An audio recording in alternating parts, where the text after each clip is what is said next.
Hey there, everyone. It's another gold medal-worthy edition of Game Time. Glad you could be a part of it. I'm Matt Weiner here with 2000 Olympic gold medalist Steve Smith, and here to set the stage for Olympic basketball's 8-team single elimination tournament, starting with the quarterfinals on Wednesday. And Smitty, for Team USA, it has been an interesting and surprisingly competitive trip to Rio so far. Remember, it all began smoothly enough in pool play as the U.S. began the Olympics against the two weakest teams in Group A. First, a 57-point win over China. Kevin Durant had 25 points. More of the same in Game 2.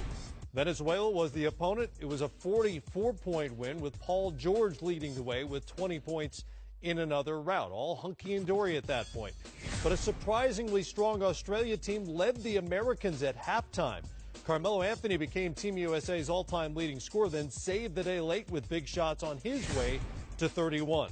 More trouble against Serbia. The U.S. gave up 52% shooting. The Nuggets' Nikola Jokic had 25, and the Serbs had a chance to tie the game at the buzzer before the red, white, and blue prevailed.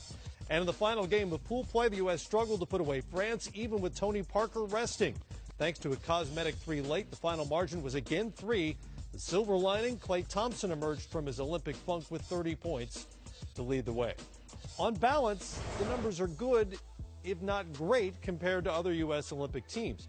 Maybe the rest of the world has caught up that much more. Then again, as Mike Krzyzewski points out, in the Olympics, the U.S. has to adjust to their game.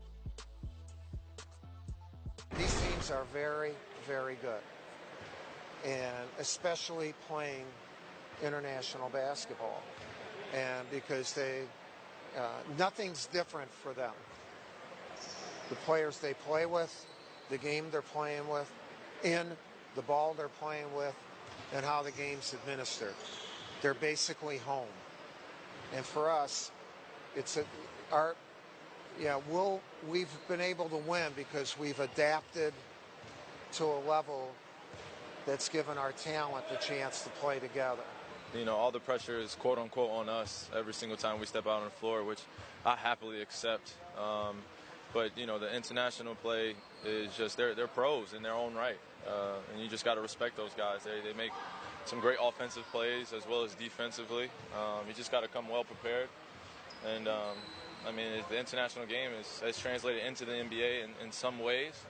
But for us competing against other countries, we just have to stay true to who we are and use our talents, and hopefully we'll be successful at the end of the day. I think it'll be a different game than what we played against a couple weeks ago back in Vegas. I haven't seen them yet play out here yet, but I'm expecting a grind-out game, a physical game, a tough game, a very experienced game. A team who's kind of been in big games before, who's won on this level before. And they're a very experienced team, so we got to be prepared for that.